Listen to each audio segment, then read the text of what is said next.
Welcome back to the Racial Draft Podcast. I am your host, Michael Ford, And joined Julia by, Delba. and we're also joined by Julia Delvo and joined by Randy Smith, and a little bit of an echo. I wonder where this echo is coming from. Um, if this is your first episode, I apologize, but we're going to do what we do every week, and that is change the complexion of the comic book universe one draft pick at a time through the racial draft. But before we do that, let's talk to our guests. Julia, how's it going? It's been a couple weeks. Yeah, I've been busy with stuff. I'm glad to be back. Glad to have you. And Randy, how goes things? I had a few flubs throughout the week, a couple of glitches and gaps, but I'm still here. All right. Well, glitches and gaffes are par for the course in our current state of affairs. This Yeah. the season finale of America.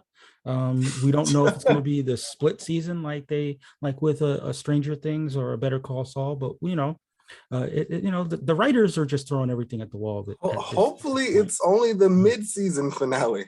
I would like to have a little bit longer run. Well, you know what they say. You got to get those streaming numbers up so that they'll renew the franchise. But it's not looking good. Not looking good for America.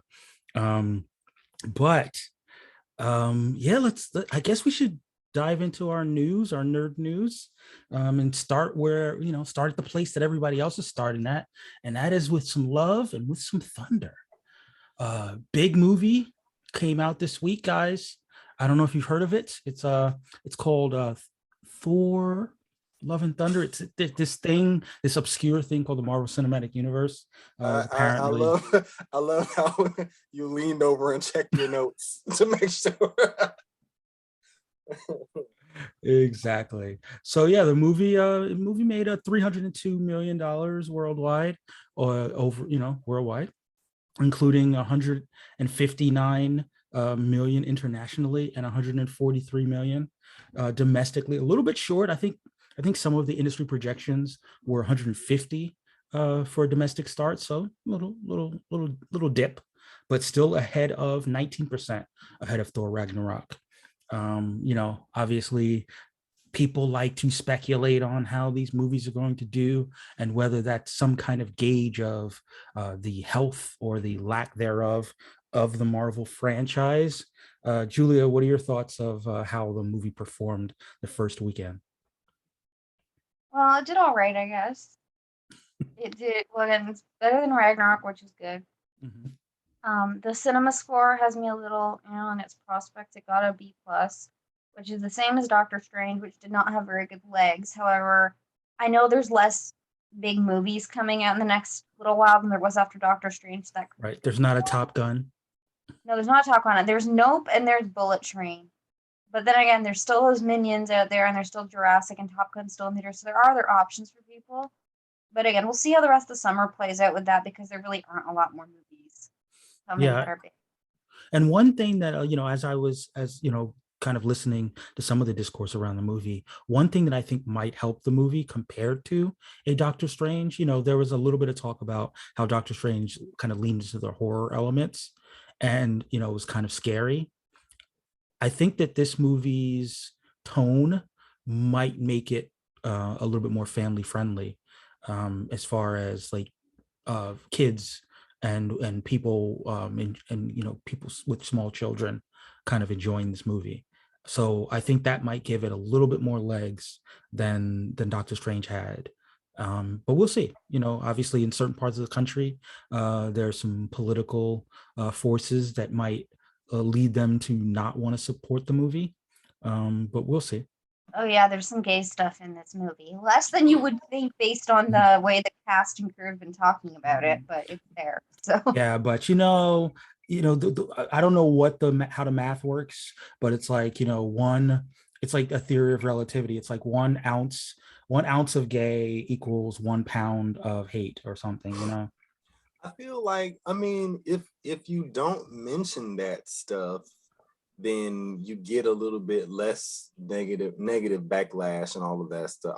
I could understand unfortunately, the calculus of being like, yes, sure, we give you the leeway to make this movie, do the content that you want to do, get your creative freedom, blah blah blah, but doesn't mean we have to advertise it.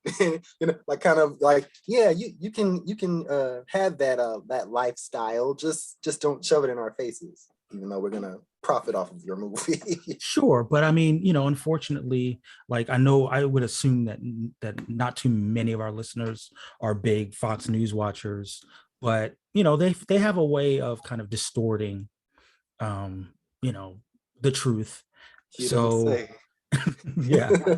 So I mean, there's definitely a universe in which they can say that a movie like Thor: Love and Thunder is trying to, excuse me, indoctrinate kids against, or so, whatever it is that they're I mean, look, claiming to be for, if you are watching a movie that stars the Norse god of thunder, then I think that if there are any worries about indoctrination, I'm not sure how you can sidestep the pagan deities and be like, it's the gay that's the problem. That's the issue here. Like, Yeah. Yep. I mean, you make a good point. There's a character is literally called the God Butcher. So maybe Christian fundamentalists are not your target audience there. So all fair points, Randy. Good here. But yeah, so Thor did his thing. Thor is still, the state of Thor is still somewhat strong. Like I said before, 143 domestically. We will somewhat awkwardly transition, I suppose, from Thor to kind of Comic-Con as a whole, because we're just 2 weeks away from San Diego Comic-Con, which I guess no one on this podcast is going to make it to, right? What, Julia? No, maybe? No. well, we'll see the way my bank account is set up. Well, listen, the way my bank account has been set up, yeah, maybe Comic-Con 2025, but definitely not 2022. But I'm going to try to run through the major franchises that are going to be involved in Comic-Con. We're going to get on the first day, the Thursday, the 21st, we're going to get a little bit of Dungeons and Dragons, Teen Wolf the movie, National Treasure, Edge of History, Moon Girl and Devil Dinosaur, SpongeBob, Severance, which is a show that I love and I think I podcasted about, Harley Quinn, advanced screening. We here at the Racial Draft do support Harley Quinn, and I think what will happen is that will episodes 1 and 2 will be shown that Thursday, and they'll probably be on HBO Max by Friday. We'll also be getting Lord of the Rings, the Rings of Power. So we'll see how that plays out. Paper Girls. Did you guys see the Paper Girls trailer? No, I didn't, but I want to, because I want to finish the comic soon because I've been reading that. I really like it. So yeah, I'm looking forward to that. I haven't seen the trailer. Yeah, so the series drops in July 29th. I also have not read the comic, but maybe I will. But I like it. I mean, yeah. I've heard nothing but good things about it, but my to-do list is overflowing right now. So yeah, this is what I have to finish too for comic and watching wise. So yeah, apparently there is a fan screening. Lucky people are gonna get to see it at Comic-Con, at fan screening of the first episode. I forgot this show was still on, and I love this show. Archer is also getting a screening. And then, of course, Saturday, July 23rd, the mega panel, Hall H, Marvel Cinematic Universe. So many things will be announced.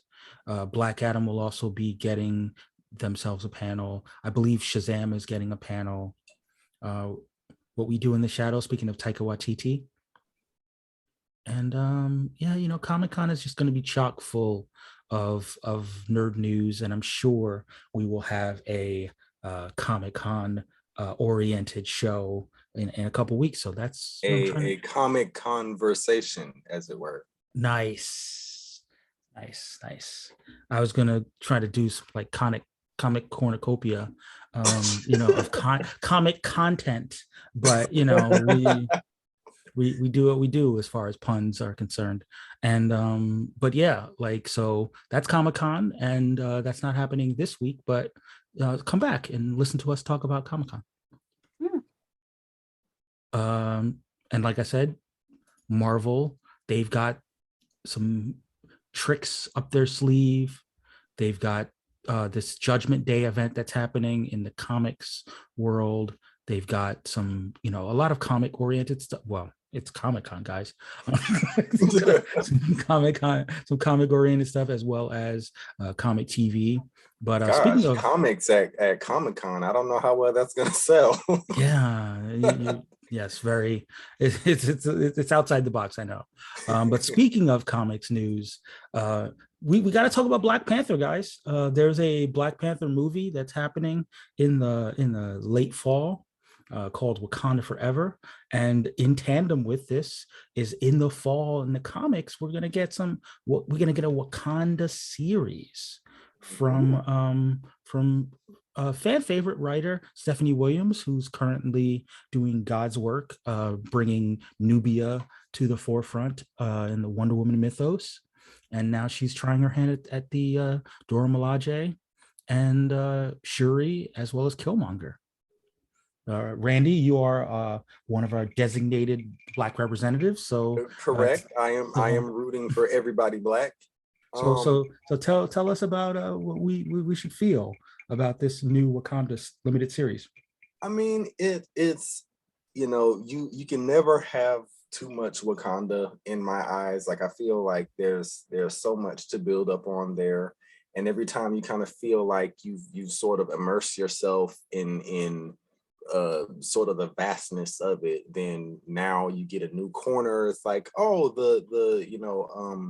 we just recently had the Vibranium Man who is like he's in like a dead zone of Wakanda that kind of shuns the technology and all of that stuff. And so, like, just I really am very much hyped for what new mythos is going to spin out of it. I'm really here for it. And Julia, as a white person on the podcast, on a scale of 1 to 10, how afraid of the Black Panther are you? Well, I mean, I'm nervous the movie is gonna have issues because of all the stuff behind the scenes, but like, I really love the first one. It's probably my favorite solo movie in the MCU, because I don't count Civil War as a solo movie. So I would say that's my favorite solo movie. So I mean, I really like the characters and everything. It's cool. They're getting like a Wakanda comic, and there's gonna be a Wakanda series on Disney Plus, maybe 2. I don't know. So it's cool. Yay, more Wakanda stuff. But I'm nervous on how that movie's gonna go. Okay, well, I mean, I noticed you didn't give a number, so I'm gonna. I don't want to give. I don't like giving numbers. One of my numbers to things. I don't want to do that. I will say I do share Julia's concerns in terms of how the movie is gonna, like, even if I honestly don't doubt the quality of it. I don't think that we have to worry about it being a good movie. I think that the fans are going to be particularly ungracious in their sort of personal review of it, because everybody has kind of already formulated in their minds what they think should happen. And the fact that that thing is not going to happen is going to deeply, profoundly frustrate them. Yeah, but that happens with every movie. With me, I'm probably going to be more gracious with it because I know there were so many issues going on. Well, yeah, I mean, yeah, but I'm saying, like, okay, so I mentioned that just because it's specifically in reference to the death of Chadwick Boseman, rather than being like, oh, it's just the development, kind of the growing pains of the MCU. Is specifically in reference to an actual real life human being who died, and we kind of had to try to move the story forward in light of that. So I do feel like it's going to be highly polarized. Yeah, I mean, one thing that is starting to concern me, but I haven't figured out my level of concern, is that there was a trailer last week, or this past week rather, for a movie called The Woman King, Mhm. which is based on a true story I about saw that a trailer. what did you say? I saw that trailer. Yes, and it's a pretty awesome trailer. Mhm. And it's coming out about a month, maybe a month and a half to 2 months before Black Panther. And will like the media be a little bit like too black warrior out? Like will there be like a backlash before the backlash to Black I'm not even Panther? sure. I feel like, okay, so we've already kind of gotten the quote unquote fanboys going out and like, I've seen the ugly comments that they've made in reference to the Woman King and I all of have that. not seen ugly comments, so Well, I'm um, saying, I mean, I'm not even sure how widespread it is because I try my best to sort of avoid the ugliness of it all. But I have seen comments of like they're like referring to Viola Davis and saying she looks simian in nature. oh no. Yeah, so I Hmm. feel like just the I don't know, it's a lot of crap going on right now, just the socio-political Yeah, everything of it all. And so exactly. yeah, I feel like we're gonna be in for a doozy of some takes coming out. I'll put it lightly. Yeah, and I don't want to be the one to put this in the universe, but I'm about to do it. Sorry, guys. But we have seen over the last few months, um, mass shootings, acts of violence, Yeah, by people who are have certain kind of regressive agendas, and it. I hope, I really do hope that nothing like that happens around either movie, but at the same time, I would surprise me. Um, I don't think you could count it out. I genuinely don't. Yeah. So again, this is not me being a negative Nancy. I definitely don't want to be one, but you know, a little bit of nervousness because what Wakanda represents and what it has represented for like the last 5 years is the kind of thing that has been a source of joy in the Black community, and sometimes people like to ruin Black joy. So Yeah. it's disappointing, but it's something that we're constantly vigilant of. However, I will try to return it back to the comics realm because these books are going to launch in October, which means we haven't talked that much about like the season 5 of the racial draft, which is going to kick Mhm. off in October. So it's going to be right there in the season 5. Just so you know, with Black Delegation, it's going to be hard for you. You're going to have a lot of characters to protect.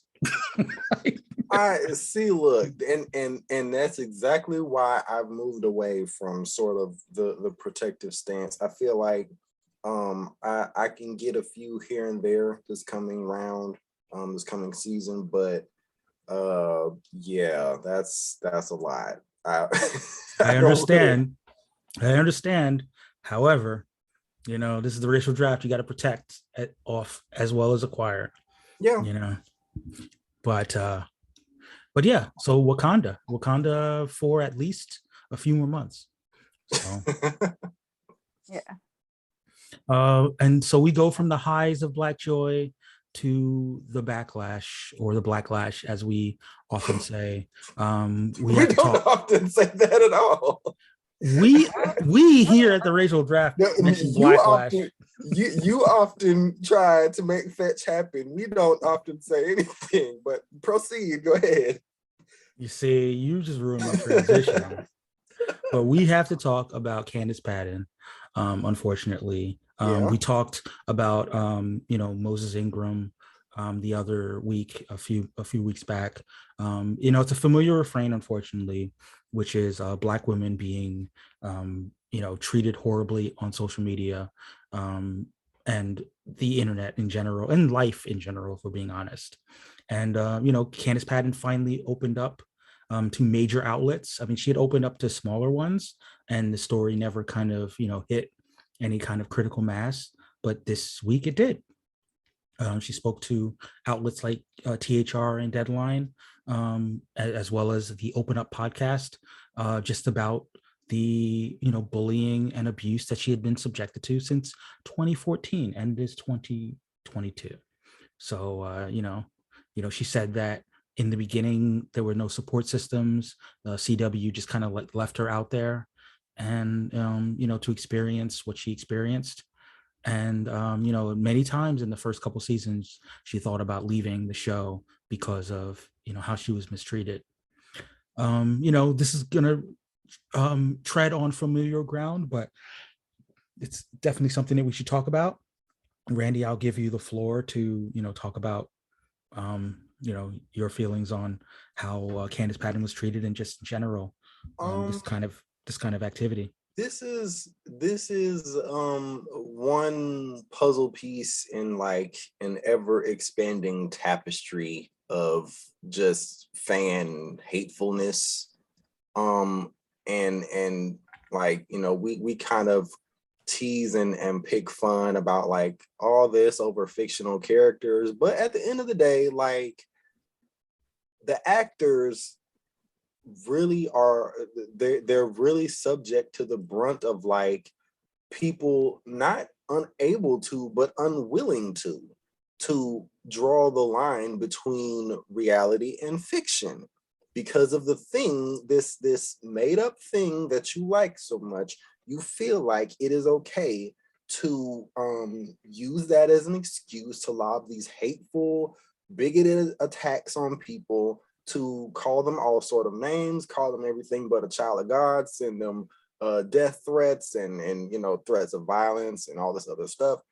And we keep talking about it every time it occurs, but it's almost just like sort of frustrating to even discuss it at this point, because we all kind of get the catharsis from sort of addressing it and bringing it out in open, but it's like at this point, why the heck does why is it still remaining such a widespread problem that companies are not sort of considering beforehand? Why is it taking that essentially they're being dragged kicking and screaming to do the right thing that should have occurred to them to do in the first place? We keep telling them that, like, okay, these people are freaking racist, and then in response we kind of get, oh, well, you don't want to jump to the conclusion of racism. I feel like that's a bit harsh, maybe they just, they're really passionate fan. Like, no, that's bull crap.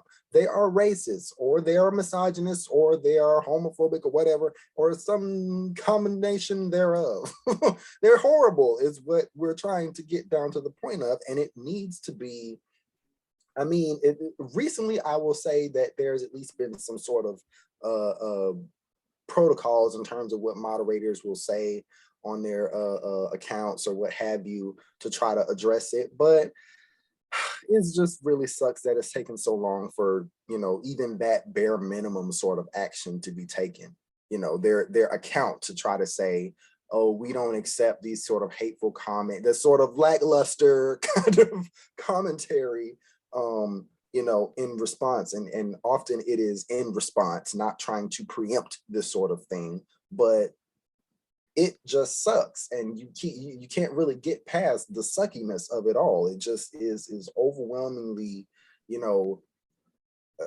as an actor, she experiences it, but it sort of highlights something that occurs at the micro level as well, and thankfully she's pointed it out, and hopefully hopefully the progress is I don't know, I hope the progress is speedier in the near future. Julie, I know you write for the Mary Sue, and there's a definitely a tradition of that site highlighting the issues of just kind of in general how difficult it is to be a woman in nerd spaces, I don't know about whether, like, the sort of intersectionality of it all. But if you'd like to sort of chime in with your perspective, like, on this, I'd love to hear it. Um, just kind of piggybacking off of what's already been said, I just wish that the studios, I guess, themselves and like the companies and the influence people with the high influence would come out and comment more and like shut it down. And I guess they're trying to like play the middle. They don't want to lose anybody, but like at this point, you kind of have to with the way it is. There's like a line in the sand being drawn and all that. So I wish they would. Yeah, I agree. I mean, it's tough because this was something that had been, I've been watching The Flash since it started, and it was an undercurrent that was present in a lot of spaces. Uh-huh. But it was always a tough fight because you had these different fan groups that were progressive in other ways, Yeah. but then when it came to matters of race, just seemed to have like a major blind spot. And I've noticed, as far as like the on-screen product, I think I actually referenced it on the podcast a while back, that like it seems like you know Candace herself um feels isolated, like her character like feels isolated from the other things that happen on the Yeah. Flash television show. And I wonder if that's kind of like um the effect of feeling like certain members of the cast like didn't stand up for her and didn't make her feel um welcome or protected from what was happening.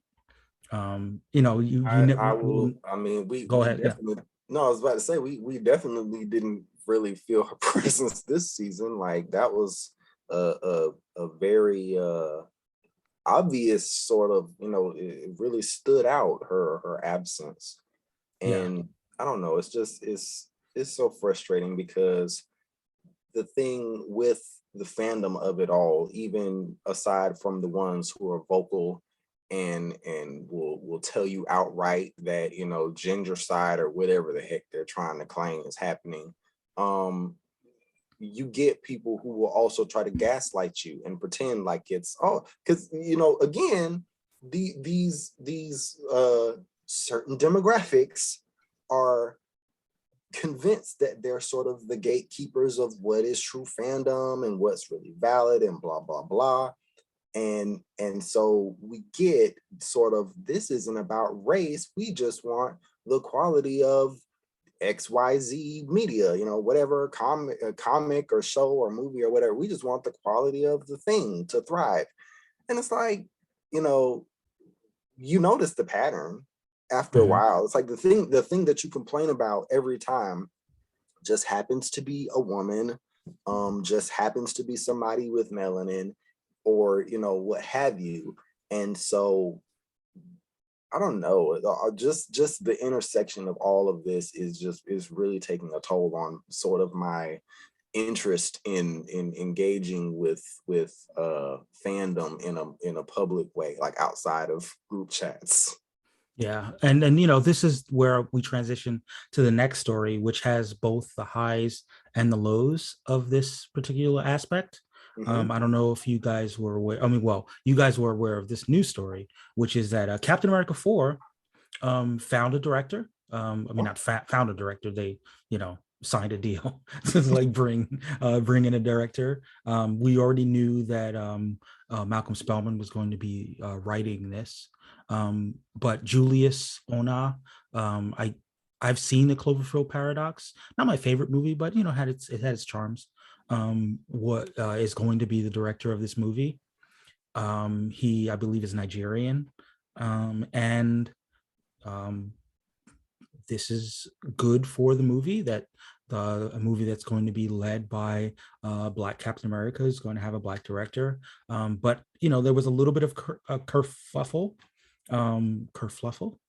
whatever, like, where the Hollywood Reporter account talked a lot about whether Steve Rogers, Chris Evans would be Captain America, in the movie, despite the fact that we should all know that this is going to be the first Sam Wilson Captain America movie. And, it even led to to Chris Evans chiming in to remind people that Captain America is Sam Wilson. And of course, that led to a whole back and forth on social media of people trying to correct the guy who played Captain America on who Captain America should be. And, I think that ties into what we were talking about before, the idea of, people just deciding that certain people's stories or experience or humanity kind of writ large don't matter. I'm sorry, Julia, you had something to add?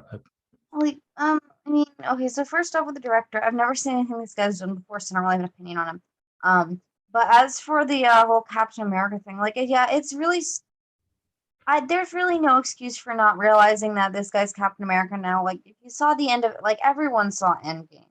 Even if you didn't see Falcon and Winter Soldier, you saw Endgame, it's clear this guy's gonna be Captain America. So, like, if you're not willing to, like, I don't know, it's just really stupid. I feel like this is gonna be a problem moving forward. I'm forming more of an opinion on the whole legacy characters in the MCU thing, and I'm writing an article on that. It'll be interesting to see how this goes in terms of fan reception. Um, just because, like, again, I feel like with the labeling Falcon and the Winter Soldier, it was like one thing because, like, oh, he's a Falcon, but now, like, Captain America, they're gonna be like the obvious comparisons to them. I don't know if that's gonna help or hurt or what's going on with that. Yeah. But yeah, we need to, like, accept this guy's Captain America, whether you like it or not. You need to acknowledge it. Yeah. Like, not acknowledging it, there's an issue. Like, yeah, that's really sus. That's bad. Yeah. You don't have to like him as much or whatever. That there's really, yeah, but like, it's okay if you say that as your favorite. So unless you're being racist about it, in which case, yeah, but like, you have to acknowledge this guy is Captain America because you know that's like a red flag right there. Yeah. So I mean, one thing that's kind of like unfortunate is that like they're calling it Captain America 4 because they don't know what the movie's going to be called. Right. I don't think it's gonna be called Captain America. It's gonna have Captain America tagline. Yeah, it's exactly. It's gonna be Captain America : whatever they choose to call it. But like, I do acknowledge that calling it Captain America 4 in the trades, or calling it, that until we figure it out, makes people think of it as a continuation of Steve Rogers' story. Yeah, maybe they should be calling the movie like the new whatever, or like a different variation of the title, just so it like can be separated. Like, I appreciate that the legacy is continuing Captain America, but like, I think they need to differentiate it from the original as much as possible for people to like really get on board, I think. Because otherwise you're just gonna be thinking of the other guy. And it's the same with the new Avengers, it's the same with anyone else who's gonna be a legacy character. This is just the first one.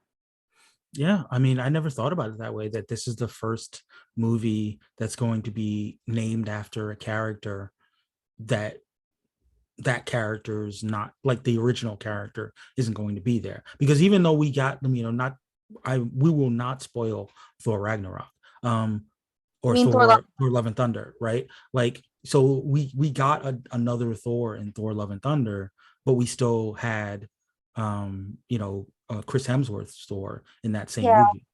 Like, same with the million Lokis and Loki, and then I guess kind of Hawkeye, but it's implied he's hanging it up, so I guess she is going to be a new Hawkeye. So I don't know how that's going. But again, in that one, we still had, we haven't yet, and this is the first one, where it's going to be called X character, and then but the legacy character is going to be at the forefront. And what I think they should have done, and I know, yes, in the comics they pass around mantles all the time, but I think to get people primed for this kind of thing, I think the first project for legacy characters should have been the ones where it was like, okay, here's Black Widow, and like here's Yelena, who's going to be kind of a new Black Widow, same with the Hawkeye, and then like we have Sam using the shield as a tribute to Steve, and then maybe eventually he can be, once everyone's comfortable with that, maybe we can start calling him Captain America, because like.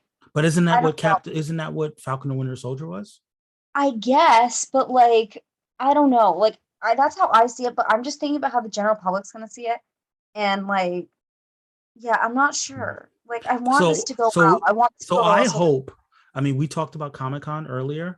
I hope that what they will do at Comic-Con is reveal the name of the movie, so this that should be it's, at Comic-Con or D23. There's 2 events coming this year. yeah, that's true. One of those 2 we will know. Yeah, but like, but by the end of the summer, we should not be calling it Captain America 4, and Yeah. we should have like an idea of what this movie's called, and then maybe that means that people will accept That Sam that's Wilson's.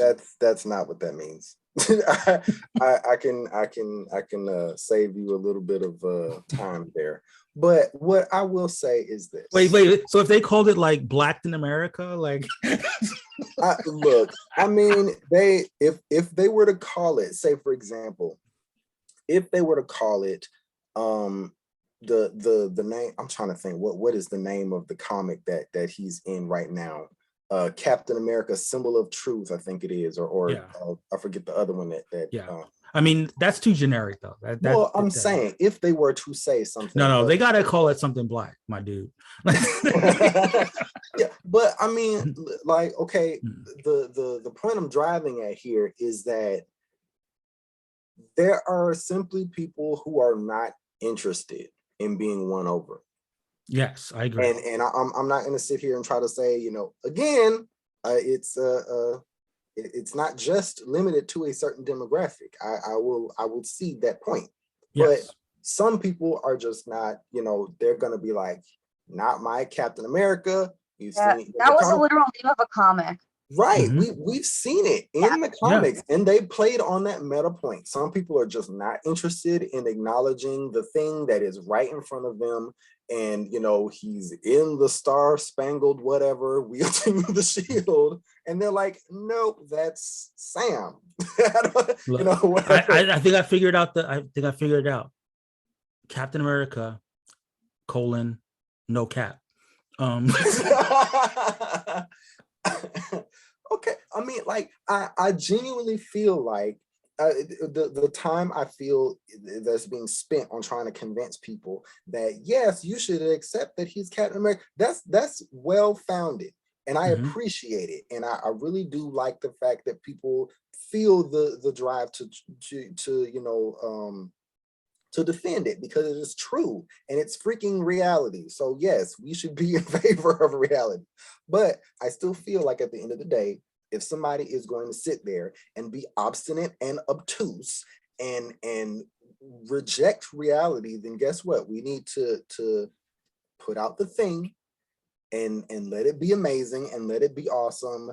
And so they can go ahead and have whatever complaint. And at the end of the day, that all they have to do is kind of qualify at the end of their like glowing review. Yes, I love, but he's still not Captain America, though. Doesn't mean I Mm. like him as Captain America. I mean, that's basically it. Like the best sort of revenge is to be like, yes, okay, fine. I'm not Captain America, quote unquote, but I'm amazing though. So this So is where I mean, I do think I brought this up before, but that was years ago. But I'm bringing it back now.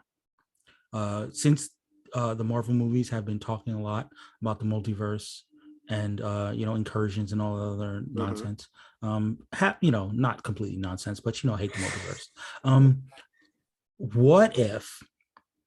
What if Chris Evans came back as Hydra Cap from another universe? So like that not honestly, that's kind of the only acceptable way that I want him to be a Captain America again. Like that, I mean, like I've sort of brought it up, and we've had these conversations before of like, yeah, that's kind of the only satisfying sort of shut up, people just get over it that you can sort of have. like Like, would that make a shit ton of money? I think it kind of would. I think it absolutely would. And because first of all, they've been begging and pleading for Chris Evans to come back, even though he's been out of the tights for all of 3.5 milliseconds. And we literally haven't even gotten the solo Sam Wilson movie yet. We haven't gotten to see, anything, anything from that movie. we've only got kind of like the presaging information of what's going to occur in that movie. And even now, people are railing and moaning and groaning and stuff. So yeah, I mean, that the same way that we got John Krasinski as Mr. Fantastic in Doctor Strange in the Multiverse of Madness. This is what you wanted. Just so I correct you, it's a mid stuff fantastic. Just so but go on. I mean, yeah, but you know, Kevin Feige has his ear to the ground as always, measures the sort of fan climate. Sure, you want Steve Rogers to come back as Captain America, say no more, my friend. And we're gonna make sure that you never ask us for that again, because you're not gonna like what we do with it. So if you were gonna, it's like, I'll pose a question to both of you. If you were going to reveal Chris Evans as Hydra Cap, what's the best time to do that reveal? Would you do it at Comic-Con or D23, or would you wait a little bit to like the trailer? I don't know. I don't like that idea to begin with. No, you're anti that. A lot of people don't. I don't want. We don't need Chris Evans back right now. Right. I don't agree. Here's the thing. I don't think we need it, but in terms of like the like story to really kind of like, I mean, because we already burned through but let me just quickly interject here. Okay, so sure. When I refer to Hydra Cap, my ideal situation in possibly, I mean, again, I'm on your side, Julia. I do not want Chris Evans to be right back, because this is like, you know, just prolonging the Band-Aid being ripped off. Like he's gonna leave. Get over it. But if he does come back, I would want him to come back in, say, Captain America 6, you know, after like the third Sam Wilson starring feature, where he's like, you know, kind of sort of felt like he was in a good place, and then now we get to kind of revisit the trauma. But I wouldn't do that. He's gonna come back to MCU. I want him to be AU Human Torch. Yeah. So exactly. Yeah, but I mean, in terms of impact, I think that in comparing him to, like, you know, multiverse Human Torch versus multiverse Hydra Cap, I think that the latter would make much more of an impact, and people would be much more talking about like evil Steve. I mean, if we want to bring in a AU Human Torch, we can bring in Michael B. Jordan. But like, I mean, like, look, frankly, I feel like Julia's onto something, and the only thing that I would say is that if that my only contingency, my only sort of feeling in terms of like my ideal course of action, if you bring back Chris Evans, that's kind of the only satisfactory way for me. And it has to be sort of down the line, because you want to know, like, that, you know, the sort of time has passed long enough that you haven't seen Chris Evans for a while. And right, but the only reason I'm suggesting it at all is because we're doing this whole multiverse stuff. Of course. You know? And it's gonna be a few years. Like they haven't even, you know, started filming or like script. Well, they probably have a script.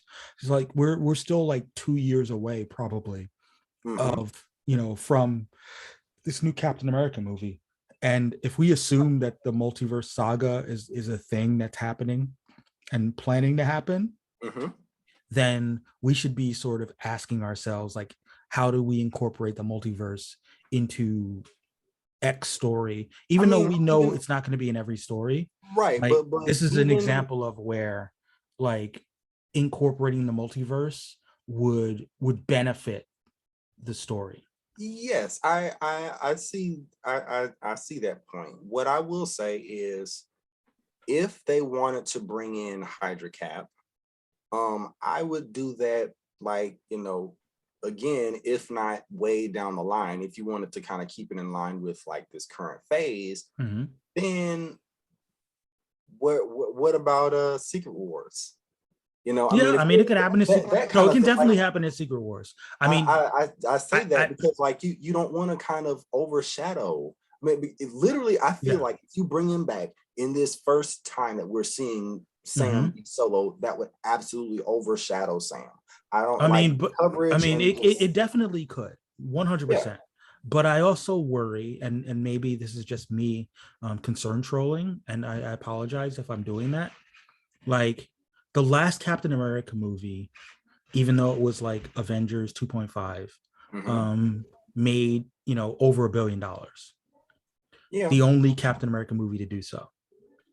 However, if this movie doesn't make $1 billion, or like there's definitely going to be a narrative about, oh, it's whatever it makes in the box office, right? yeah, yeah. um you're going to need something to goose those numbers, to get people talking about the movie, and to like have them, like, uh have the people who are a little bit skeptical of Sam Wilson's Cap, like, to get them on board.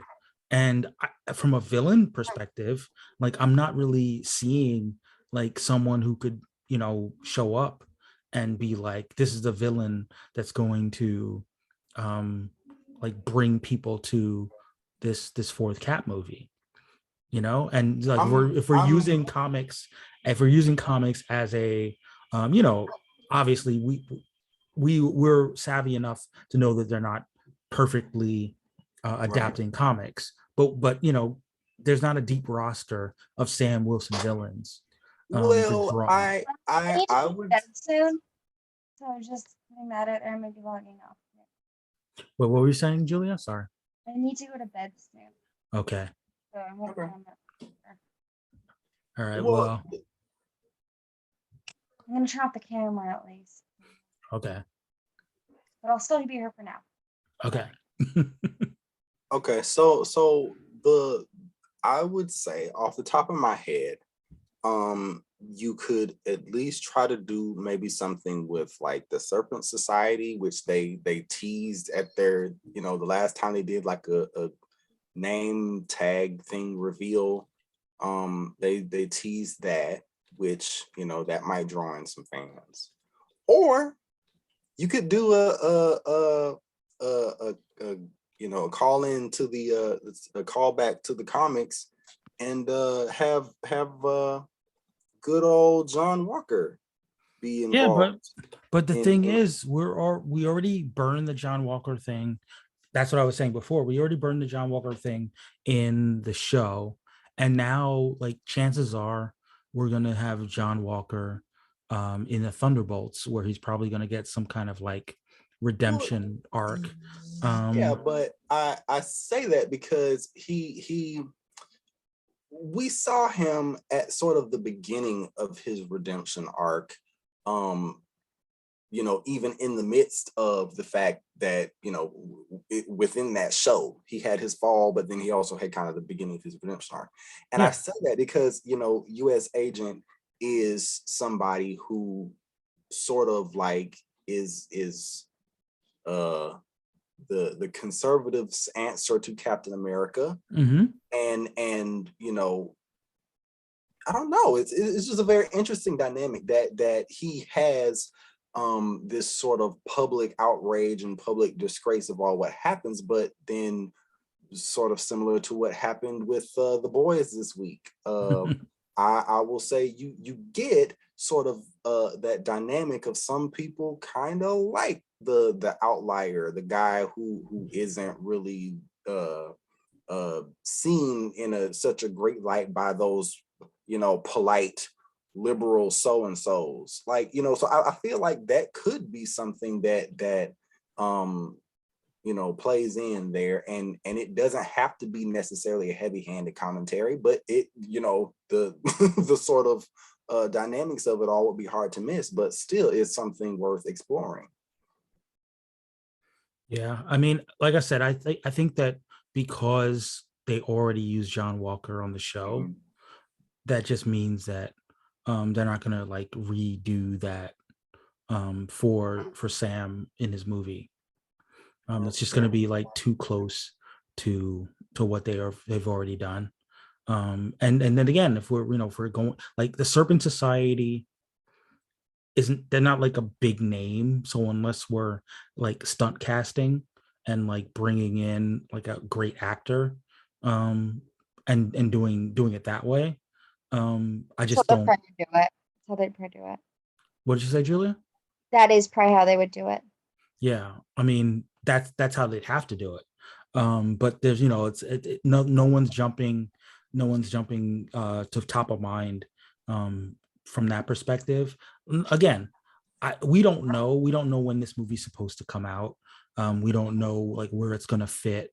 I just think that if we think that they're going to hit the accelerator on the multiverse stuff, then what better way of doing the multiverse stuff than to introduce Steve, Chris Evans, Hydra Cap as a villain, if not the villain, and then really goose the box office numbers for this Well, movie. I for one think that the movie is gonna make you eat your words when they bring in when they bring in Tilda Johnson and go for a werewolf cap, and everybody's gonna go wild and be like, "Oh wow, this is the best Captain America movie ever."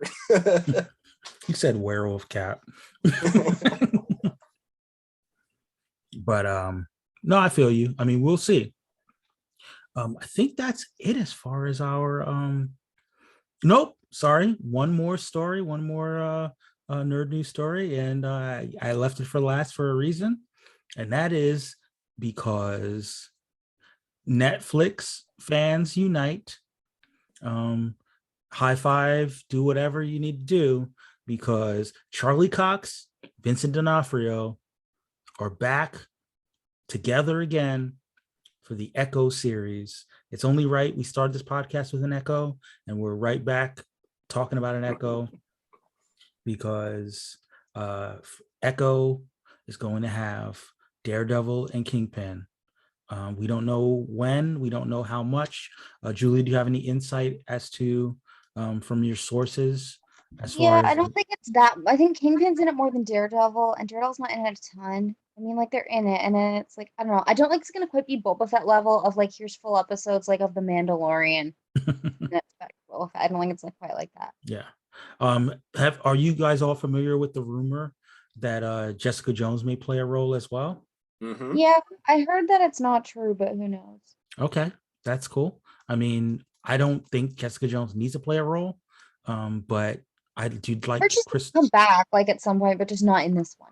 Yeah, I mean, I did like Kristen Ritter in the role, but like at that point, like if you're gonna put like Daredevil, Kingpin, and Jessica Jones in Echo, then you might as well put everybody from Netflix in Echo and just like do it, like do it all. Screw it, you know. But I really do hope that we get who would be a great character to show up in Echo? Red Wolf. Yeah, Yeah, I said it. Red that Wolf. would be nice. Yeah. Yeah, like one of the kind of like more prominent Native American long-standing superheroes. But again, that's not something that I want to be spoiled on. So if it's happening, then I've never heard of that character ever, so who knows? oh Well, wow. he's not a hugely famous character. But he that like when they were doing the I forgot what it was, the initiative, but they I think it was back in 2016 or what have you, it was that they Oh, tried so to that's all new, all different. I think in 2016. I think that was around that era, or like maybe toward the close. I kind of forget the timeline of it all, but yeah, they wanted to do something with Red Wolf, and he showed up after he had his own little solo comic. They were like, okay, well, we're gonna try him again in Occupy Avengers, and then we're gonna have him have a role in No Surrender, and then we're gonna have him have a role in recently he was in Werewolf by Night, the Native American Yeah. new run of Werewolf by Night. So I mean, I feel like that sort of connecting imaginary dots. But I mean, if you really want to like run the gamut of all the different sort of genres to play through, he would be really great for a Western. We're due for one of those. Yeah. So yeah. I mean, I don't know if they're gonna do a Western, but I just think that in terms of like sort of connecting the like new Native American character to the like traditional old school, like back in the day Native American character that is Red Wolf, like, you know, that's a situation where it's not gonna like match up one to one with what they're doing in the comics, but people would respond positively to it, I think. I mean, he's a cool character. So frankly, like it doesn't have to be like, I'm not picky. It doesn't have to be a Western, but like, yeah, I feel like they, you know, when we sort of get into these conversations, I realize that I kind of go off into these tangents about like who can cameo, who can, you know, who else can be introduced. But I do feel like there's a connection there that could be like, you know, it's fertile ground for the mind, I'll say. Yeah. I mean, and again, like I'm a fan.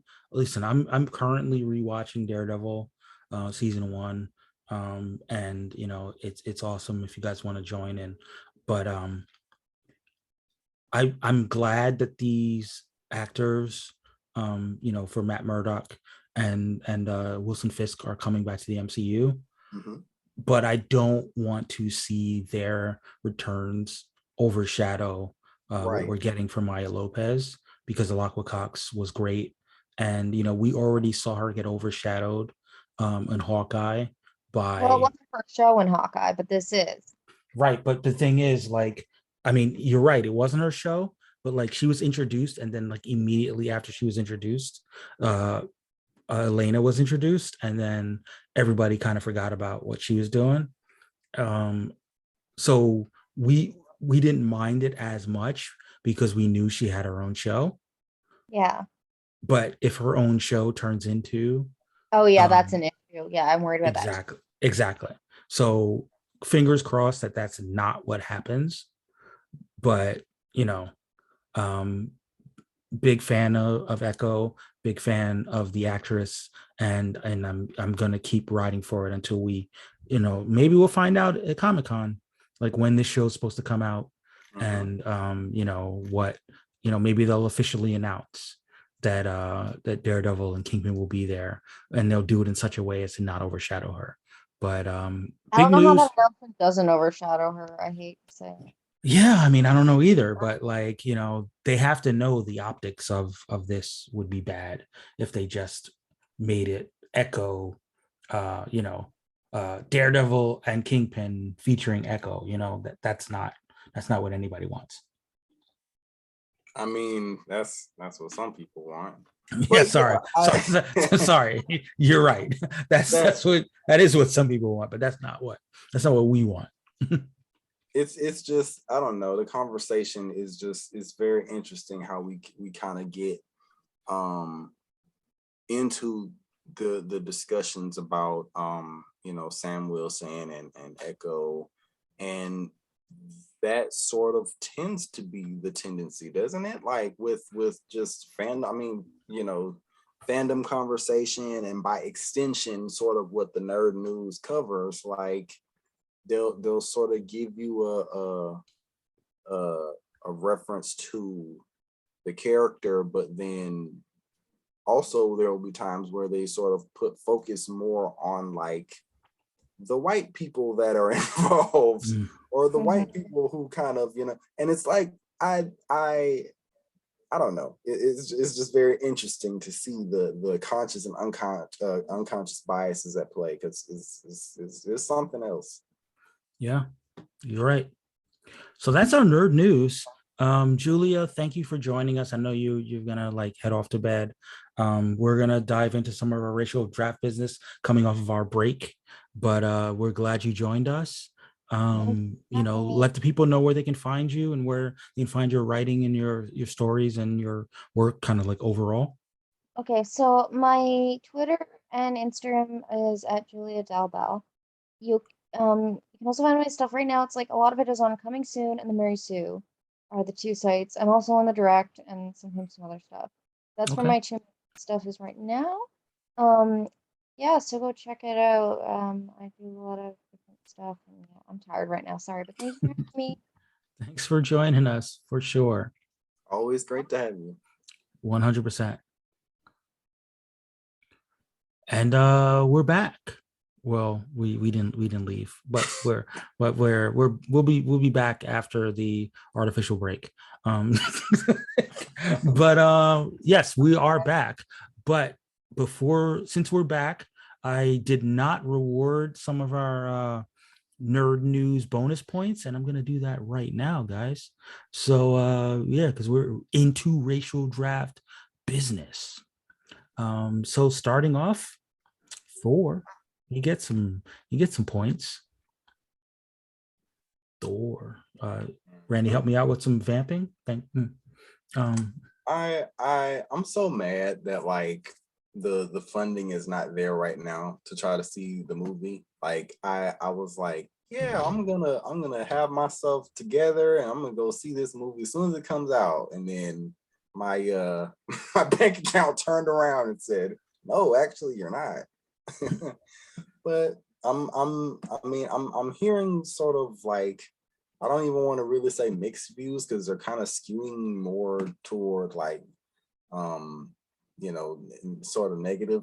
But I'm still hyped to see it, and I feel like there's a lot of I don't know, it's just a lot of folks kind of had expectations or are not really willing to give stuff a chance if it doesn't sort of fit what they think is supposed to happen or how things are supposed. There's a lot of like CGI complaints and stuff like that, and I feel like, yeah, and those are never like and I good mean, like, faith.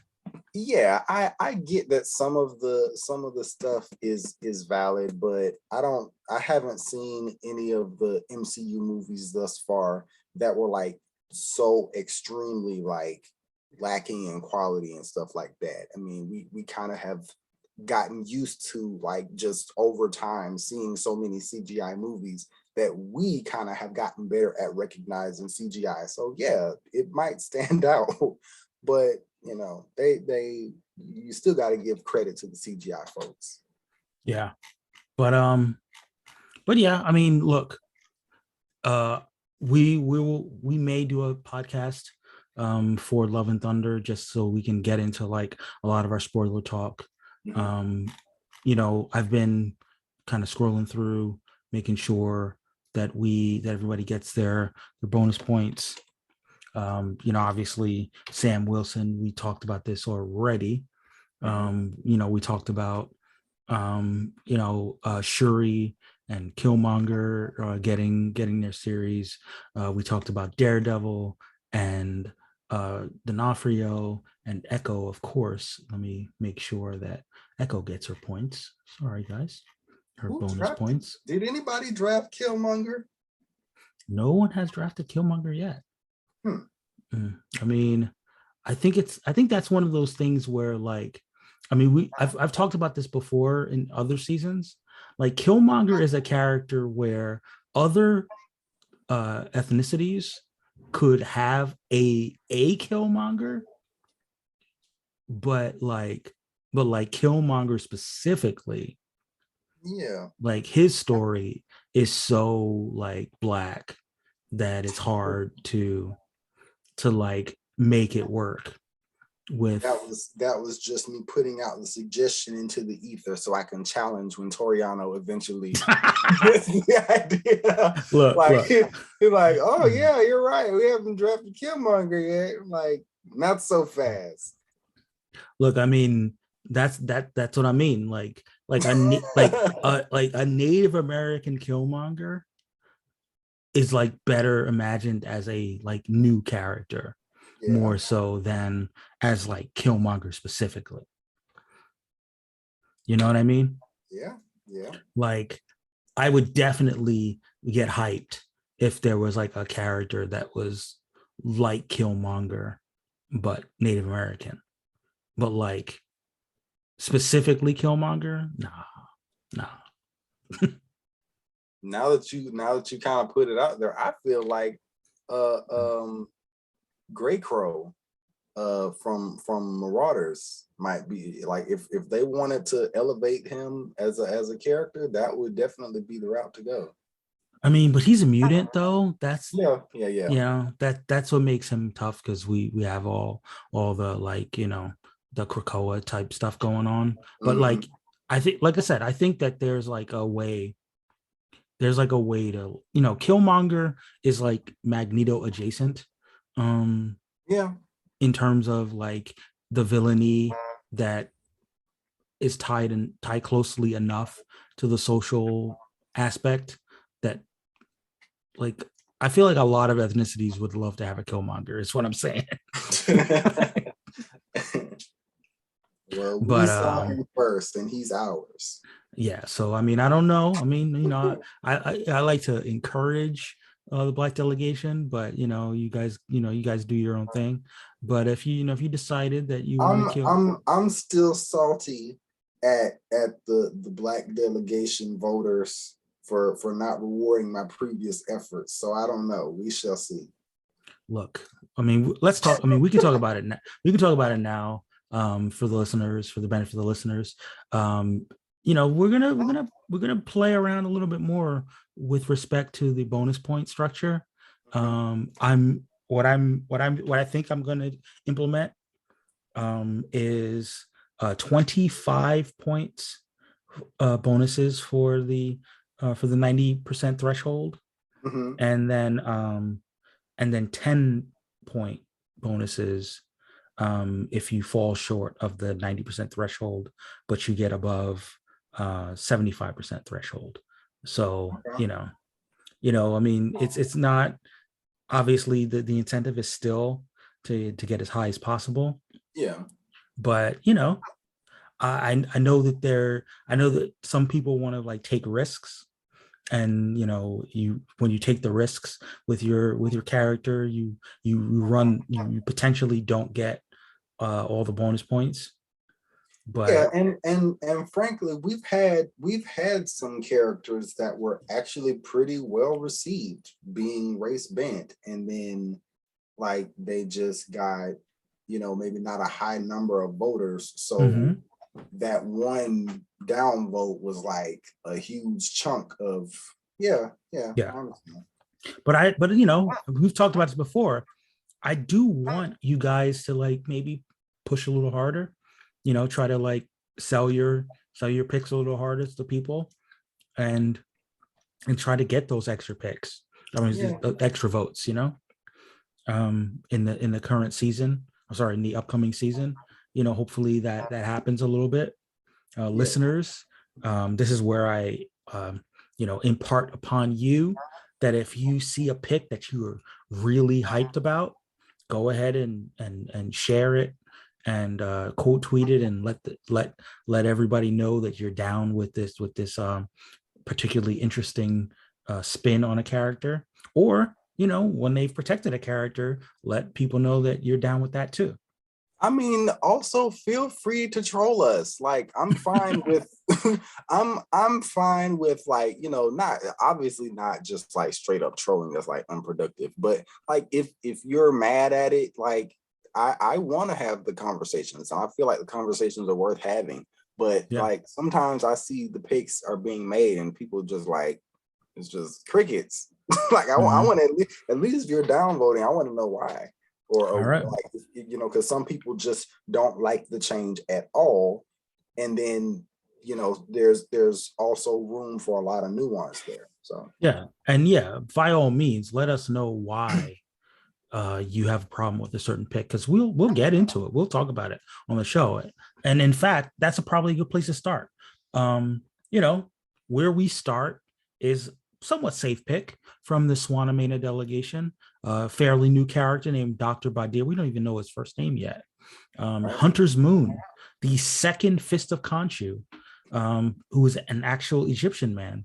So Khonshu was smart enough to draft an Egyptian and a non-Egyptian as his two fists. If he wanted to fist the world, he wanted to make sure that the fisting was diverse. 100% approval rating. 100% approval rating for Hunter's Moon with 1 day left. So won't be awarding the points just yet, but smart move. Again, not too many North African MENA Swana characters. And, you got to scoop in and try to protect what you can. Another character that was drafted a little while back, but fell short of the threshold, Kraglin, Latino Kraglin, 55% approval rating. Not what you want. Definitely not what you want. Princess Lalandra of the Shi'ar was drafted by the Polynesian delegation, currently with 1 day left, sitting at 100% approval rating. This is a little rough for, because the Polynesian delegation got themselves some Shi'ar, the South Asian delegation got themselves some Shi'ar, probably, but I'm not sure whether either delegation has a strong, tie. But yeah, 100% approval rating for Princess Lalandra, 100% approval rating for the family chained Deathbird, aka Khaleesi, sorry, Khalsi Naramani. That's Deathbird's actual name, which I didn't know until I did the research. So yeah, with a day to go, Polynesian, Lalandra, and Deathbird sitting at 100%. So we'll see how that plays out. 100% solidified the Jewish delegation, Penguin. Randy, you've watched Harley Quinn, right? I have not. You haven't watched any of Harley Quinn? No. Oh, well. I mean, feel free to spoil me. By the time I've gotten through my to-do list, I will have forgotten it and I can still watch it with fresh eyes. No, I mean, this isn't too much of a spoiler. It's just to say that on the show, the Penguin is Jewish. Okay. So yeah, that was a thing. That was a thing that happened. So yeah, Jewish Penguin got 100% approval rating. Okay. So there it is. That's 20 points for Jewish Penguin. What did not get 100% approval rating and still has 2 days left.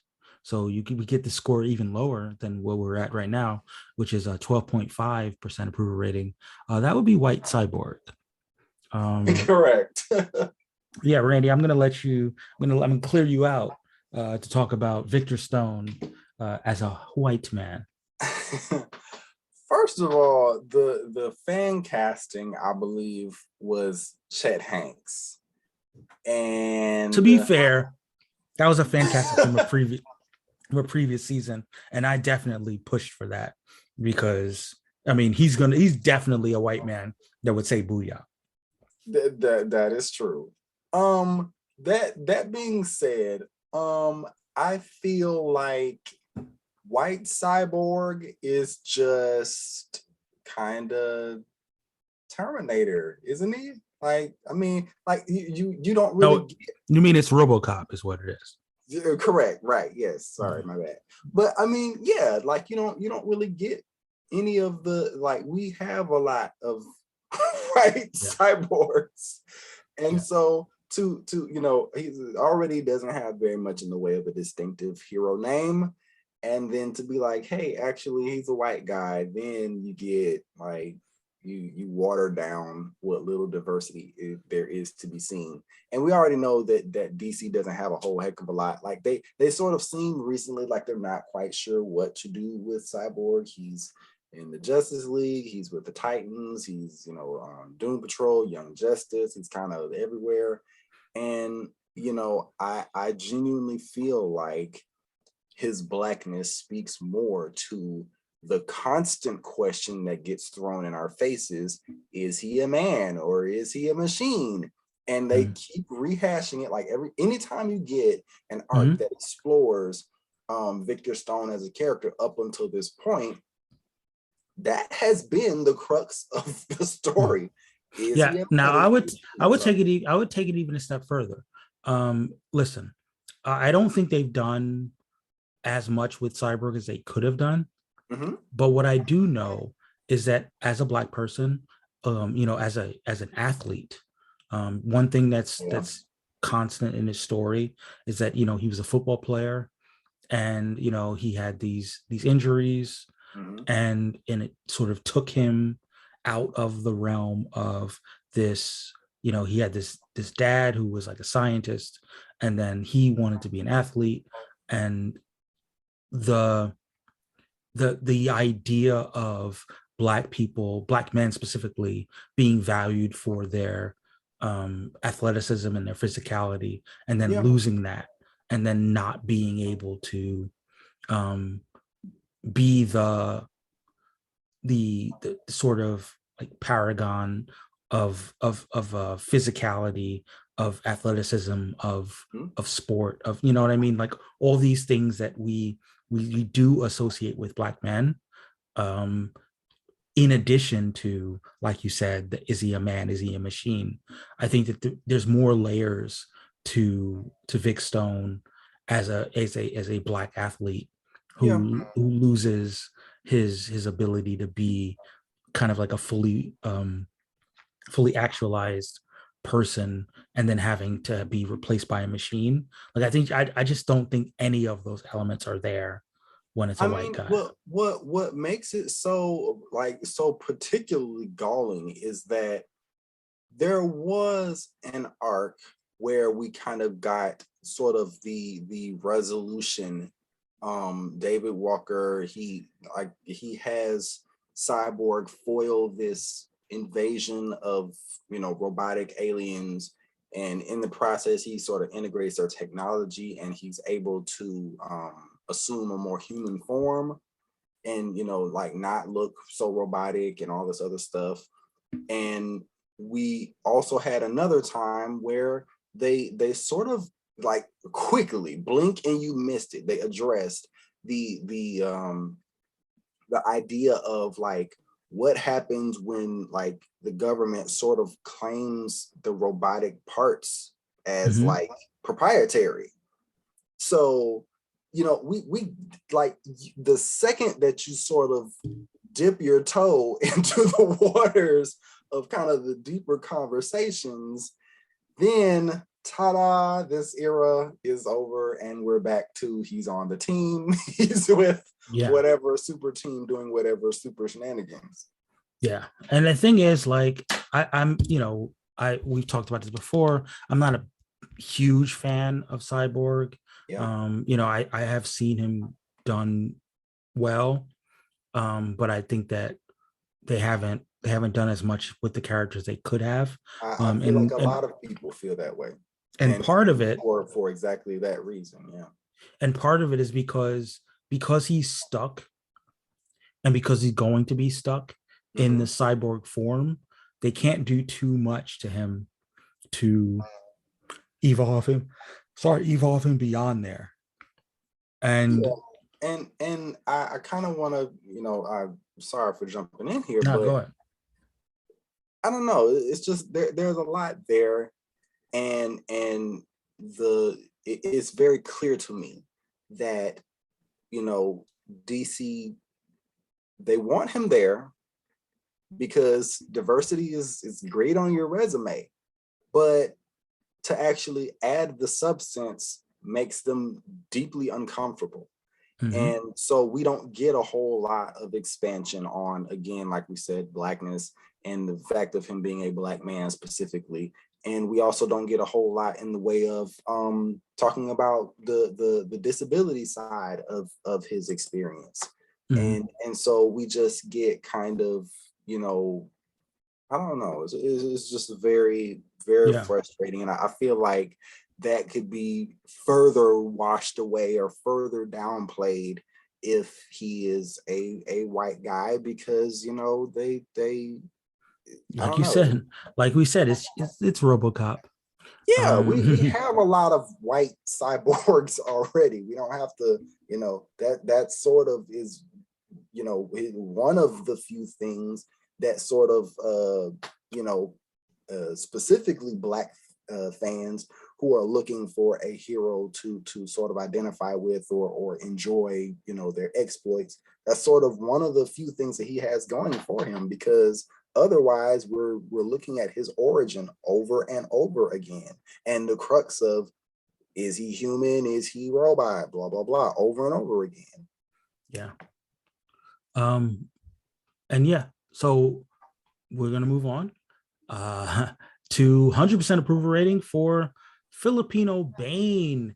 That would be Bane as depicted by Dave Bautista, Mhm. who a lot of people still want to see in the Bane role, and I wouldn't have a problem with it. So yeah, so you know, 20 points for hitting that 100% approval for Filipino Bane. Um, moving on to uh, obviously those of us who have seen Ms. Marvel over the last few weeks, South Asian delegation went ahead and drafted Cameron. Oh, sorry, Kamran. Not horse and carriage, but Kamran. I personally think that he's been well depicted on the show, and I think that will lead to a resurgence, a return. I just recently reread the Ms. Marvel arc. Um, not a lot to the character in the comics. He's just another Inhuman, um, and like he pretty much like gets like one issue of not being a complete asshole before he becomes a complete asshole. Like, I think that the actor, I don't remember his name, who's playing Kamran on the show, has probably done a lot to lead to Kamran returning in the comics and maybe having a little bit more nuance and a little bit more depth. Um, but yeah, right now, sitting on 100% approval rating, and I wouldn't hate on South Asian camera. Obviously, that's who he is. You know what I mean? Like, so hopefully that bigger things are happening with Kamran in the comics and in pop culture, sort of more generally, and hopefully uh, cool stuff happens in the show to lead to have people continue to feel that way about Kamran. And that brings us to your here are your points. Here are your points, my guy. Um Iska, the unbeaten, Remains unbeaten. I know that's right. 100% approval for Iska. Get your That points, Mike. that would have been embarrassing. As she missed the mark, like, oh dang, that's the old Randy Luck. That's But additionally, also 100% approval rating for Black Genesis. Also 100% approval rating for Black Pestilence, unfortunately named. 100% approval rating for Black War. And then, of course, clearly 100% approval rating for Black Death. And also 100% approval rating for Black Famine. So, all these bad things happen for the Black people, but people approve 100%. but Iska remains unbeaten. Iska remains unbeaten. Yes. Moving on to the Native American delegation. Randy, are you familiar with this character, Dorma? Dorma, I sort of know about her from Namor mythos. Yeah, I gotta be honest. I had no idea who this character was. Apparently, she's a distant cousin who Namor, hooked up with anyway. We don't judge here, apparently. I Um, I judge a little bit. I really hope they retcon that, because that's not the only time that something like that has occurred in Namor's mythos. Mm. Yeah. I really hope they retcon that. So she's an Atlantean. I guess they get married. Currently sitting at 100% approval rating.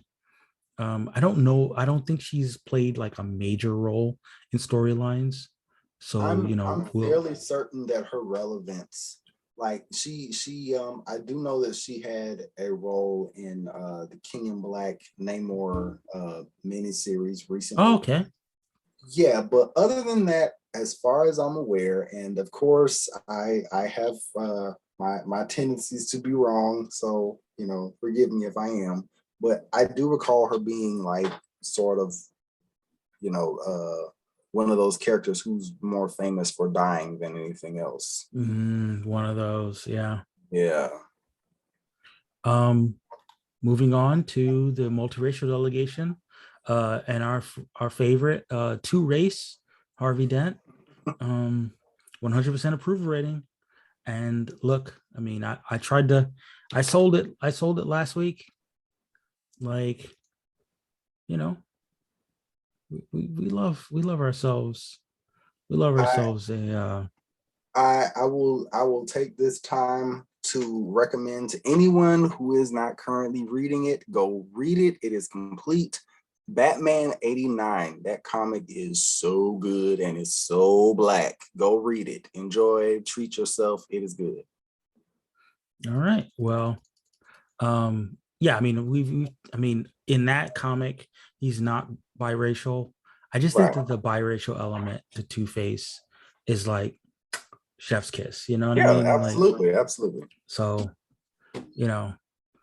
not too much need to be said about that. So, we'll keep it moving. Speaking of the multiracial delegation, Eternal Makari, who is the actress who played Makari, is multiracial. So why not, right? Yeah. So 100% approval rating sitting at right now. Hopefully it stays that way. And yeah, we'll find out. Her performance got the Marvel comics to change Makari into a black woman. So yes, absolutely, Yes. absolutely. Yeah. Falling short of the threshold, which was a little bit disappointing. I mean, I know the character isn't super beloved, but Inferno, Dante, let's find out his name again. Tattoos. Yes. Yeah, only 71% approval rating for Native American Dante. So yeah, no points. Alicia Masters, that was Black Delegation. Randy, let us know where you're at. I had to make a quick pick. Some personal family home stuff occurred, but I still had on my mind to do my part to contribute to the ginger side. So wait, she's not a ginger, my guy. Well, I mean, she's been redheadish, so I mean, like I think there's been a couple of portrayals of her as a black woman, but yeah, she's had a couple of, a lot of her portrayal is as a redhead. So I was like, yeah, why not? All right. Well, and she was portrayed by Kerry Washington she was. Yeah, she was black so there, like and she was also black in a cartoon in one of the Fantastic Four cartoons. I love when melanin catches on. See, so I feel like that was a worthy pick. She's a trooper. She's had her adventures with the Silver Surfer. She got her little Defense Billy Club from Daredevil, and she loves the ever loving blue-eyed thing. So all of my love for her. Okay. All right. Well, currently sitting at 100% approval. We'll see how it plays out over the next few days. There's still some time. This one hurts my heart. This one hurts my heart. The Southeast Asian delegation. selected Xialing, who you might recognize from the Shang-Chi movie as Shang-Chi's sister. Apparently, someone strongly disapproved of East Asian Xialing. They thought she was.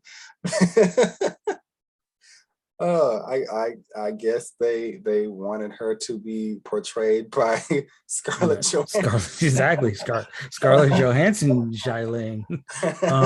Wow, listeners, don't you gotta get in on this because we can't have someone strongly disapproving of East Asian Xialing, guys. This is wrong on so many levels. Falling short of the threshold, we talked about this last week. Siegfried, who, listen, in the comics, he is definitely tied into Norse mythology, but he's definitely depicted as a brown dude. But 86% approval rating puts them under the threshold, so no points for Siegfried. Also, no points. This one hurts. I understand we talked about this last week. Booster Gold, white Booster Gold, only 73% approval rating for white Booster Gold, so no points. That was my downvote. So you're welcome. I mean, like we said last week, this is a guy who consistently escapes accountability for his meddling with the timeline. And he only became a superhero because he stole technology, probably technology invented by Black people, if we're being honest. And then comes to the present day and people find out about it and they're like, oh, it's all good. It's all good. You're fine. You're fine. That is the whitest thing I've ever heard. And I just think that on that level, white Booster Gold just seems kind of right. But this one's trickier. The Jewish delegation selected Daniel Ketch, aka Ghost Rider, aka the Ghost Rider that nobody likes. I mean, I won't say nobody likes. The weird thing about Dan Ketch is that like his Ghost Rider, like in terms of his story was a little bit more accessible. His look is, with the chains and stuff, is a little bit more slightly cooler, but people consistently overlook him because Johnny Blaze is an awesome name and Robbie Reyes is Latino. Daniel Ketch, not a catchy name. Yeah, he just kind of he's the middle child of the Ghost Rider mythos. The fandom, they say to Danny Ketch, stop trying to make Ketch happen. Exactly.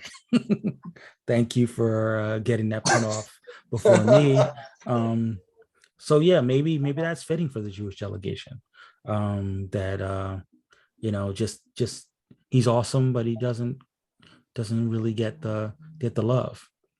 So currently sitting at 83.3% approval rating for Jewish Danny Ketch. Also he's Johnny Blaze's long lost brother, which not a lot of people know about. So yeah, we'll see how it plays out. But I'd be fine, honestly, with Jewish Danny Ketch. Yeah. And then that brings us to the most baffling. Oh, sorry. Before we get there, 100% approval rating for Polynesian Dawn Star. The Native American delegation got sniped.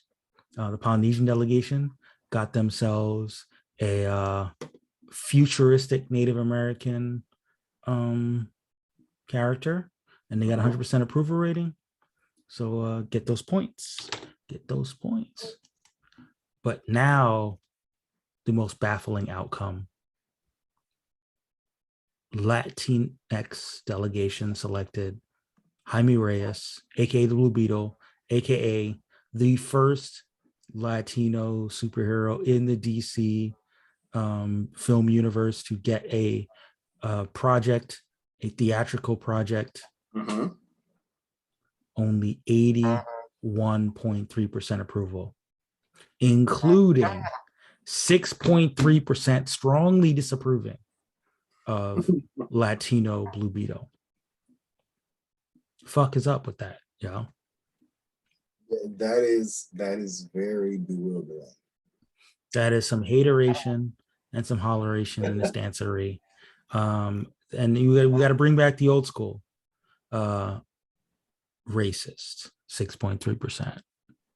I see. I mean, that's weird. What alternative could you like? Are you mad that he's there at all? Like, I mean, you can't possibly be like, oh no, actually, I think he should be Southeast Asian. Like, what? Where else do you think he fits? Yeah, I feel you. Yeah, you can't. I mean, I don't think you can approve at all. I don't think you can disapprove at all, but definitely not strongly disapprove. I mean, literally, like, okay, if you go by the same logic as, say, for example, like a Filipino character whose last name is Reyes, or like Echo's situation, she's native and Latina, then I guess you can make the argument, but that's like you really gotta kind of do some mental backflips and whatnot. That's not. But like I said, that's not a strong disapprove.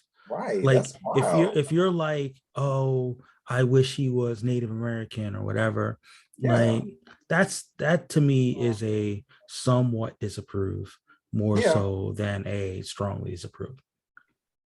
Strongly disapprove is like, I hate Latinos. Right, exactly. It's like, we already had a Blue Beetle and he was a white guy. Like, what are we doing with a Latino Blue Beetle? So yeah. And then of course, right at the end of the week, North African Ra's al Ghul, 100% approval rating, 100 emoji for Ra's al Ghul. Nissa Al Ghul, also 100% approval rating.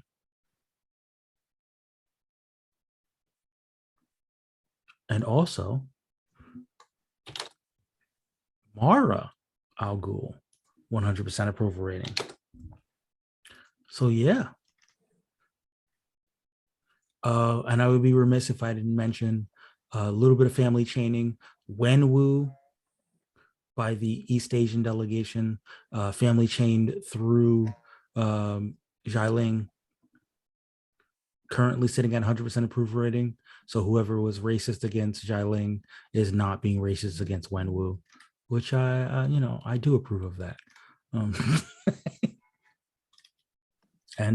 just kind of finishing out, 80% approval rating for White Rip Hunter, 80% approval rating for White Gold Star. These are relatives of Booster Gold. Didn't happen for Booster. Sorry, Booster. The white privilege didn't extend into the future, is what I'm hearing. And that's it. That's our week of racial draft business. Randy, what did you think of the week overall? I'm respecting a lot of the defensive picks, and as you may have noticed by my volume in the previous parts, previous segments of the show, I feel particularly strong. I mean, we kind of had this week where basically everybody's melanin is getting challenged. Just like in the news, I mean, not even particularly in the nerd news, but just like everybody, I had something cross the timeline before it was even announced that the Ra's al Ghul pick was made for the racial draft this week. Oh, the Brad Pitt. Yeah, like Brad Pitt as freaking like, okay, so that sort of stuff. And the discourse around Candace Patton was talking about all the stuff that was going on with her experiences with the Flash. We had, the Sam Wilson debacle of it all, and people are still, the the fan wars are still raging about that.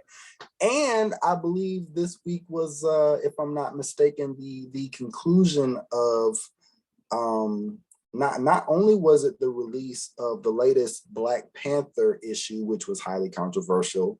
What was controversial about this most recent Black Panther? Well, in terms of Black Panther, a lot of the people that I'm not quite sure in terms of how, population wise, like how overall it's being received, but the sort of frustration I saw was that a couple of people wanted to drop it just because they felt like the writer of the comic, David Ridley, I want to say his name is John Ridley.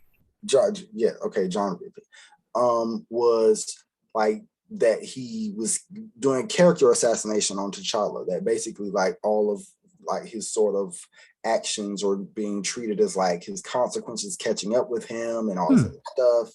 And this, seventh issue sort of culminated, and people were like, "Nope, I'm out." So I don't really know. I mean, listen, I just read it yesterday. Mm-hmm. And I don't want to spoil it too much for the listeners, but I gotta ask, like, what was so like egregious and out of bounds? I mean, like frankly, compared to like other incarnations and other versions of T'Challa, like right. I don't think anything he did was like way out of line with other things that right. And the only thing that like stood out for me was that just people were just holding him accountable. Yeah, exactly. And that's how I felt as well. But there were some people who felt like it was too heavy-handed. I mean, I will say that I kind of have a sense of what one moment they were referring to. And it is something that that would displease the Hoteps highly. I'll leave it at that. Okay, fair enough. If that's and on top of that, we had the conclusion of I kind of dragged off from my train of thought when I started talking about Black Panther, but also we had the conclusion this week, if I'm not mistaken, of the Miles Morales story, which kind of still had the featuring of Miles Thor. Oh, okay. I didn't know that Miles Thor was back.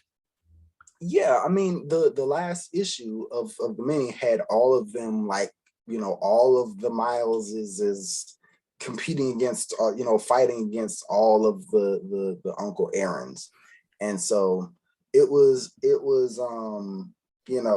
of course people were kind of still talking about Thor's characterization. Mm-hmm. Yeah, so this week has been kind of keeping my keeping me on my toes and keeping my mind sort of aware more than usual of sort of how Black characters and Black actors and all of that get regarded, and how we sort of feature and are featured in the discourse. Yeah, I mean, I was unaware of some of this discourse, thankfully, honestly, but right. Good to know that from our perspective, from what we do here in the podcast, that these conversations about the intersection of race and these characters are still being had, thus reinforcing why we do this. Listeners, feel free to chime in both on the main threads for this episode, and also just in general here with us on social media, both on Facebook, Instagram, and Twitter. I'm gonna like maybe open up some commentary on our Spotify, but yeah, we're here, we're all around, we're ready to engage in these discussions. We're already looking ahead to season 5, even though there's still a few more weeks left in season 4. But go ahead and let the listeners know where they can find you, Randy. Yeah, I'm on Twitter at Randy S0725, and I often use the hashtag superpowerlist. All right. And you can find me at MTFIII on Twitter. You can find the Racial Draft just generally at Racial Draft Pod on Twitter, racial.draft on Instagram, and Racial Draft on Facebook. And we're here. We're ready to engage in these sometimes problematic, sometimes heart-wrenching discussions about these issues. We're here for the fun, we're here for the not so fun, but we want to have good discussions. Like I said, we're reaching the home stretch of season 4, and then we're gonna have some good conversations as we start to roll into season 5. If you're, whatever delegation you represent, whatever background that you claim, like, we're always looking for fresh voices to join us on the podcast. Hit up either myself or Randy or any of the other people that that have appeared on the podcast, and we'll try to give you some time to shine, some time to talk about your particular relationship with representation and culture, and nerd culture specifically. And hopefully you can chime in and make your perspective felt and heard with respect to what we're doing with the racial draft going forward. Randy, do you have any parting words for the people? As someone who means well but has been known to be loud and wrong, I would love some more well-versed comic nerds, well-versed TV and movie nerds to hop on in and help keep me on the straight and narrow, and just we can take it in a lot of different directions that I may not personally think of, just of my own self trying to contribute to the pod. Yeah. So guys, till next time, all things are possible.